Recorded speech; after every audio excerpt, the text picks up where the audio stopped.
Bismillahirrahmanirrahim. Assalamualaikum warahmatullahi wabarakatuh. Alhamdulillah, lomba dai virtual tingkat nasional yang diselenggarakan oleh Al-Kalembang dalam rangka menyambut bulan suci Ramadan 1442 Hijriah kini sudah memasuki babak final untuk memperebutkan juara 1, juara 2, juara 3, dan juara favorit pilihan pemirsa, serta juara harapan 1 sampai dengan juara harapan 6. Ayo dukung jagoan Anda dengan cara like, comment, share, and subscribe hanya di channel YouTube Al-Kalembang. Terima kasih. Wassalamualaikum warahmatullahi wabarakatuh. Assalamualaikum warahmatullahi wabarakatuh. Bismillah, alhamdulillah, wassalatu wassalamu ala rasulillah, amma ba'du. Yang saya hormati Dewan Juri yang adil dan bijaksana, jajaran panitia, serta para peserta semua yang dimuliakan Allah subhanahu wa ta'ala. Jalan-jalan ke Thailand, lihat Naruto makan bakso urat. Perkenalkan kembali, saya Reva Prima Farhan, cowok hitam eksotis asli dari Jawa Barat. Saudaraku yang Allah muliakan, seiring berkembangnya zaman, kini apa yang ingin kita lakukan bisa dengan mudah kita dapatkan. Tak lain dan tak bukan, semua itu bisa kita lakukan melalui yang namanya teknologi. Apa itu teknologi? Teknologi adalah alat yang membantu manusia memudahkan urusannya di dalam aktivitasnya. Dan teknologi ini sudah ada dari sejak zaman dahulu kala, bahkan dari zaman batu. Namun seiring berkembangnya zaman, teknologi juga ikut berkembang. Timbul pertanyaan, lantas bagaimana Islam menyikapi teknologi? Saudaraku yang Allah muliakan, teknologi merupakan salah satu cabang daripada ilmu. Di dalam Islam diwajibkan bagi setiap muslim untuk menuntut ilmu. Fariidatun ala kulli muslimin wal muslimat. Diwajibkan bagi setiap muslim laki-laki dan muslim perempuan untuk menuntut ilmu. Jadi sudah sepatutnya kita selaku orang Islam untuk mau belajar teknologi, setidaknya faham cara menggunakan teknologi. Agar apa? Agar Islam tidak dikenal sebagai agama atau yang memiliki umat yang tertinggal, terbelakang, dan terbodoh.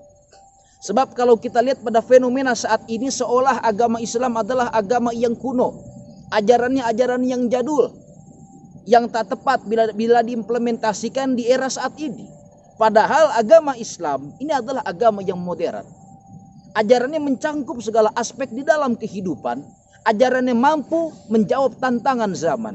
Bahkan kalau kita lihat sejarah, ternyata banyak dari tokoh-tokoh muslim yang ternyata ikut berpengaruh dalam perkembangan teknologi. Kita sebutlah saja Al-Khwarizmi. Beliau sang penemu Al-Jabar. Ada lagi Ibnu Al-Haytham. Beliau merupakan orang pertama yang menemukan optik yang saat ini digunakan pada kamera. Ada lagi Abbas bin Firnas. Beliau merupakan orang pertama yang menemukan konstruksi untuk menciptakan alat agar bisa terbang. Dan masih banyak lagi tokoh-tokoh muslim yang lainnya. Dan ini menandakan bahwa Islam dengan teknologi ini saling berkaitan. Bahwa Islam juga ikut di dalam berkembangnya teknologi yang ada di dunia ini. Kembali lagi kepada hukumnya. Berarti sudah sepatutnya setiap muslim mau untuk belajar teknologi. Namun kalau kita melihat perkataan John Naisbitt yang merupakan salah seorang tokoh teknologi dunia, beliau berkata, di balik segudang dampak positif yang diberikan teknologi, terdapat pula jutaan dampak negatif yang diberikan teknologi. Di antaranya adalah kita bisa dengan mudah mengakses sesuatu yang sifatnya maksiat mata, pornografi, dan lain sebagainya.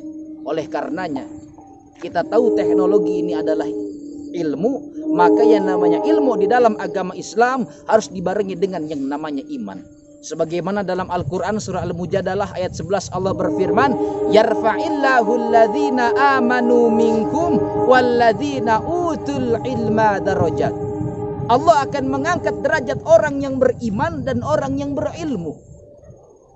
Profesor Dr. Quraisy Shihab dalam tafsir Al-Misbah Beliau menjelaskan ayat tersebut. Pada ayat tersebut, kalimat iman dan ilmu ditempatkan dalam posisi yang sejajar, yang mengandung arti bahwa antara iman dan ilmu tidak bisa dipisahkan. Begitupun antara ilmu dan iman tidak bisa dipisahkan. Jadi sudah sepatutnya kita selaku orang Islam menggunakan keduanya secara seimbang. Begitupun dalam kita menggunakan teknologi. Kalau kita menggunakan teknologi dibarengi dengan iman, maka kita tahu mana hal yang buruk, mana hal yang tidak. Sebab teknologi ini luar biasa sekali dampak negatif yang diberikannya. Dari segi tontonan saja, seringkali kita buka Instagram, niat cari video tilawah Al-Quran. Pas kita buka, kita scroll, yang keluar nggak sesuai dengan keinginan. Pas di scroll lagi, astagfirullah, yang keluar mamah muda lagi goyang tiktokan. Dan ini semua harus dibatasi dengan iman yang kita punya. Kalau kita hanya sebatas memahami teknologi, maka kita akan menggunakan teknologi semaunya, seenaknya, terserah kita.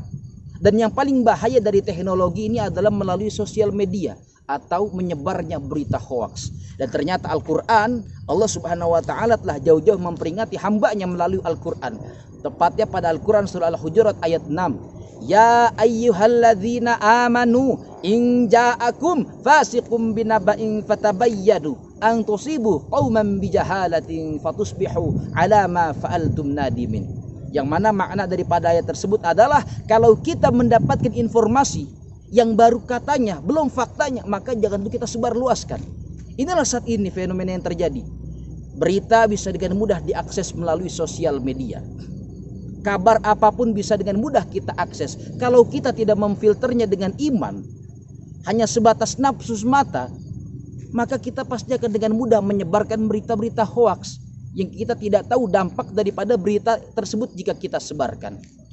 Oleh karenanya teman-teman sebangsa dan sekeyakinan, marilah sama-sama selain kita memahami teknologi juga harus dibarengi dengan iman.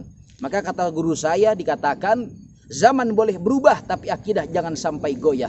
Zaman boleh berkembang tapi iman jangan sampai menghilang. Mudah-mudahan kita semua mampu menjadi seorang muslim yang tetap menerima kemajuan zaman, perkembangan teknologi, tapi tetap memperkukuh iman dan akidah kita. Amin ya rabbal alamin. Mungkin demikian yang dapat saya sampaikan, kurang lebihnya mohon dimaafkan. Wabillahi taufiq wal hidayah. Wassalamualaikum warahmatullahi wabarakatuh.